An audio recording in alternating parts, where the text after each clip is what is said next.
संसद भवन पर हमला हुआ, किसका सरकार था? ये 26 वाली घटना हुई, किसकी सरकार थी? और ये 19 में किसकी सरकार थी? और 24 में किसकी सरकार है? आज किसकी सरकार है? और यहाँ ये जहाँ जहाँ भी घटना हुआ है वो इन खून पर राजनीति किया है इन लोगों ने। हम लोग उन परिवार के लिए वो जो क्षति हुई है देश को, ये पूरा इन सरकार से कभी नहीं हो सकता है। ये जो है विफल हुई है, और जिन लोगों को के परिवार के लोग मरे हैं उनको कम से कम 1-1 करोड़ रुपया सरकार को देना चाहिए, ताकि जो है उन लोगों की वो आत्मा की शांति मिले। कि अमित शाह से अगर ये पूछल जा कि जितना फोर्स बा गृह मंत्रालय रउआ अंडर में बा, राजनाथ सिंह से पूछल इतना फोर्स बा रउआ अंडर में बा, तो आखिर वो जी पहलगांव से केकरा आदेश पर वो जी से सुरक्षा हटावल गई? जब रउआ जानता नहीं और वह 370 हटावत रहनी तो वो दिन तक कहनी कि भाई आज कश्मीर सुरक्षित बा, सब लोग वो जी जाके घूमे, अपने घर लेकर के बनावे, जमीन ले खरीदे।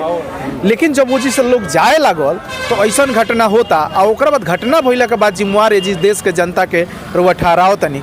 तो सरकार से हमारी सवाल बा कि अमित शाह रउआ गृह मंत्रालय बानी और आदेश दे करके वजह से फोर्स हटवा देनी, तो एकर जिम्मेवारी रउआ लेम कि ना ले? एकरा के एगो 2 गो नौजवान के हमनी के वीडियो आज देखनी है सब कि 2 गो नौजवान 2 गो मुस्लिम के हत्या करके ये कहत रहे कि भाई देख लीजिए हम लोग हत्या कर दिए हैं, अभी तो 26 का बदला हम 2600 लोगों से हत्या करके लेंगे। तो हम कहे के चाहते हैं कि कैसन माहौल पूरा देश में बनावे के चाहते हैं। वो मुसलमान नौजवान जौन कंधा पर उठा के ले जाकर के अस्पताल में भर्ती हो जी के मुसलमान के लोग बंदूक छीने का काम कइल, और रउआ पूरा देश में हिंदू और मुसलमान के डिबेट में खड़ा करके और देश में रउआ फिर एक बार जाति धर्म के कलह करावे के कोशिश करता है। दिल्ली और पुणे के बड़े अस्पतालों से अनुभव प्राप्त नवजात एवं शिशु रोग विशेषज्ञ doctor Abhishek Kumar Singh Jeevan Jyoti hospital उखई road विजय हाता सीवान में कर रहे हैं बच्चों का बेहतर इलाज। इनके यहाँ oxygen, nebuliser, phototherapy, warmer, exchange transfusion इत्यादि की सुविधा उपलब्ध है। साथ ही यहाँ सभी प्रकार के टीके लगाए जाते हैं।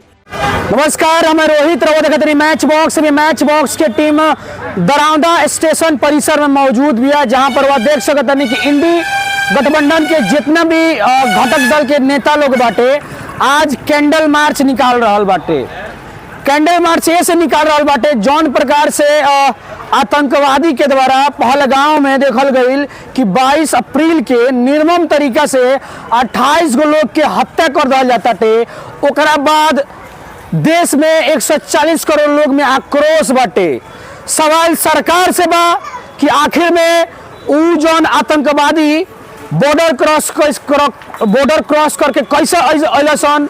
सवाल सरकार से बा कि मोदी जी 56 इंच सीमा के बात करेनी और कहनी कि भारत जौन बाटे आने वाला दिन में एक शक्तिशाली देश होके जा रहा बा। लेकिन खुद बताई कि जब देश के नागरिक सुरक्षित नहीं खन, देश के नागरिक के ओकरे देश में घुस के 28 गो लोग के निर्मम तरीका से हत्या कर दिया जाता थे, कहीं ना कहीं एक बहुत बड़ा सवाल खड़ा हो रहा बा सरकार पर। चलिए हम बात करें, प्रयास कर रहा बनी जयशंकर जी से। आज वाला पूरा घटक दल के लोग देखल गल कि शांतिपूर्ण तरीका से कैंडल मार्च निकालता नहीं लोग। सवाल सरकार से भी बा कि आतंकवादी 4 गो मिल के कैसे पहलगांव में 28 गो नागरिक की हत्या कर दिले। देखिए, सबसे पहले तो पहलगांव में जे भी लोग मारल गए ओकरा के हमार भावभीनी श्रद्धांजलि बा। और सरकार से सवाल भी बा कि सरकार जब पुराना दौर के अगर मोदी जी के बात ही सुने तो जब ऐसा घटना होत रहे तो मोदी जी सरकार के जिम्मेवार ठहरावत रहे। लेकिन आज अगर देखल जाता कि जब ऐसा घटना भइल पहलगांव में 28 लोग के मारल गए, हम पीयूष गोयल जी के केंद्रीय मंत्री बने हुआ का स्टेटमेंट सुनत रहने, तो खुद पीयूष गोयल जी कहते हैं कि ऐसे हत्या होता कि लोग में देशभक्ति के भाव नहीं है। सरकार आपन जिम्मेवारी लेवे से भागतिया। ताकि अमित शाह से अगर ये पूछल जा कि जितना फोर्स बा गृह मंत्रालय रउआ अंडर में बा, राजनाथ सिंह से पूछल इतना फोर्स बा रउआ अंडर में बा, तो आखिर वो जी पहलगांव से केकरा आदेश पर वो जी से सुरक्षा हटावल गई? जब रउआ जानता नहीं और वह 370 हटावत रहनी तो वो दिन तक कहनी कि भाई आज कश्मीर सुरक्षित बा, सब लोग वो जी जाके घूमे, अपने घर लेकर के बनावे, जमीन ले खरीदे। लेकिन जब वो जी से लोग जाए लागल तो ऐसा घटना होता, और ओकरा बाद घटना भइला के बाद जिम्मेवार है जिस देश के जनता के रुआ ठहराओ तनी। तो सरकार से हमारी सवाल बा कि अमित शाह रुआ गृह मंत्रालय बानी और आदेश दे करके वो जी से फोर्स हटवा देनी, तो एकर जिम्मेवारी रुआ लेम कि ना ले। तो एकरा खातिर हमनी के कैंडल मार्च। और दूसर का जौन सवाल बा कि घटना के तुरंत बाद जौना तरीका से एगो सवाल उठावल गई कि भाई धर्म पूछा जाती नहीं, लेकिन हम पूछता नहीं कि धर्म के नाम पर वह देश के गुमराह करे के कोशिश करता नहीं। आतंकवादी तो आतंकवादी के काम बा हत्या करे के, तो हत्या कर गई। लेकिन जौना तरीका से वह पूरा देश में माहौल बना दिले बनी। अगरा के एगो 2 नौजवान के हमनी के वीडियो आज देखनी है सब कि 2 नौजवान 2 मुस्लिम का हत्या करके ये कहत रहे कि भाई देख लीजिए हम लोग हत्या कर दिए हैं, अभी तो 26 का बदला हम 2600 लोगों से हत्या करके लेंगे। तो हम कहे के चाहते हैं कि कैसन माहौल पूरा देश में बनावे के चाहते हैं। वो मुसलमान नौजवान जौन कंधा पर उठा करके ले जाकर के अस्पताल में भर्ती हो जी के मुसलमान के लोग बंदूक छीने का काम कइल और रहुआ पूरा देश में हिंदू और मुसलमान के डिबेट में खड़ा करके और देश में रहुआ फिर एक बार जाति धर्म के कलह करावे के कोशिश करता नहीं। चलिए कांग्रेस के प्रखंड अध्यक्ष मौजूद बनी, एकजुटता तो दिखावा तनी, लेकिन कोई ना कोई सवालों खड़ा होता है। कौन बात के सवाल खड़ा होता है? सवाल ये पहले सुनिए, आपके चैनल को बहुत बहुत बहुत धन्यवाद।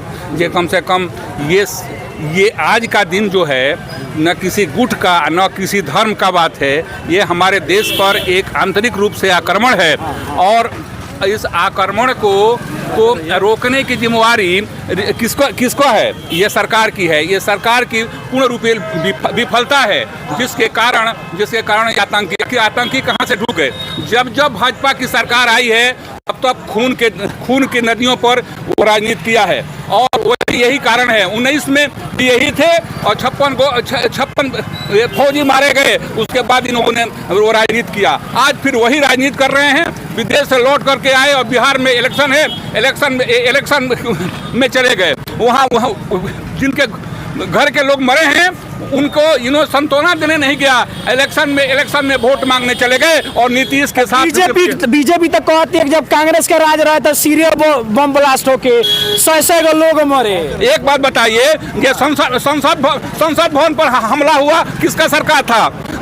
ये 26 वाली घटना हुई किसकी सरकार थी? और ये 19 में किसकी सरकार थी? और 24 में किसकी सरकार है? आज किसकी सरकार है? और यहाँ ये जहाँ भी घटना हुआ है वो इन खून पर राजनीति किया है इन लोगों ने। हम लोग उन परिवारों के लिए वो जो क्षति हुई है देश को, ये पूरा इन सरकार से कभी नहीं हो सकता है। ये जो है विफल हुई है और जिन लोगों के परिवार के लोग मरे हैं उनको कम से कम 1-1 करोड़ रुपया सरकार को देना चाहिए ताकि जो है उन लोगों की वो आत्मा की शांति मिले।